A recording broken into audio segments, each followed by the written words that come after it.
Ano, gusto mo mag-milk? Kala ko tulog ka na eh, bigla kang nagising. Hello everyone. Oh, bakit nandito na kayo?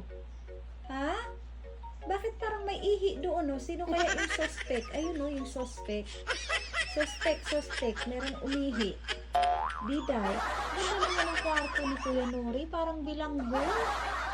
Huh? Uy. Wala yan reklamo si Kuya Nori kasi dyan siya lumalaki eh. Nasanay na yan si Kuya Nori dyan. Ano? Mami? Mamingning? Pagod ang life, anak? Ha? Masyado mo kasing inagahan eh. Kaya tingnan mo. Kapag ka natulog yung mga baby mo, kailangan mo rin magpahinga. Para magkaroon ka ng energy. Gusto mo ng milk? Nauuhaw ka. Ganda-ganda pa naman ang baby ni Mama, oh. Ay, wala. Gising na sila. Ayun, oh. Go na. Oh, mami daw, mami. Puntahan mo na. Mami C3. Oh, narinig mo yun? Hala. Oh, napagod ang mami. Uy, hala, ayun na, nagugutom na yung mga baby mo. Buti pa nga talaga itong mga pusa, mga kamuma, no, napaka-responsable nila sa kanilang mga baby. Tapos ang galing talaga nila mag-alaga ng baby nila. Ayan ha, si Kuya Nori sanayan siya dyan. Then magmamiyaw-miyaw lang yan mga kamuma kapag gusto niyang lumabas. Tapos, syempre, si Boy Wisit, ayan, tulog. Tulog, parang walang nangyari. Hindi makapag-voice over si Mama today. You know naman kasi maulan and wala tayong noise cancelling na microphone. So, kailangan pa nating bumili para at least kahit umuulan, makakapag-voice over pa rin tayo. Gusto mo ng milk? Halika. Halika na. Para mapadudo mo yung mga babies mo. Come on. Hello, Tita Myo. Oh, ganda-ganda na ni Tita Myo. Oh, ayan naman si Ate C3. Okay ka na, Day? Hindi ka na yayay? Umuulan, anak. Hoy, si Chubby Boy. Chubby Lito. Diyan na nakatulog eh. Kuya, ayos ka lang dyan? Ha? Oh.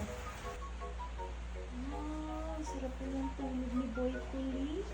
Ayan, sobrang kulit yung mga kamuna, napaka-hyper. So, ayan sa mga nagtatanong kung saan po nga pa binili etong cage nila mga kamuma. Pag taga Jensen ka, available lang po siya sa Ginger Pet Station. Pero, kapag hindi kayo taga dito, pwede nyo pong i-search ito, ayan. Smart. Ayan, i-search nyo lang po, makikita nyo po ito sa Shopee at saka sa Lazada.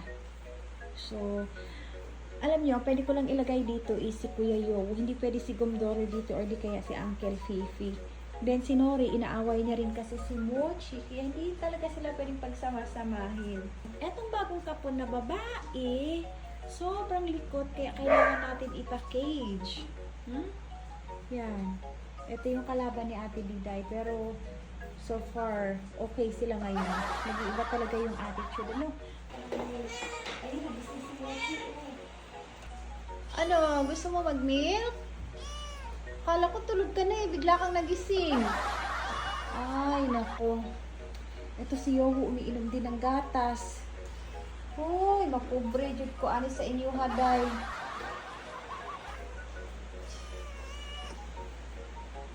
Ano na, gutom ka na.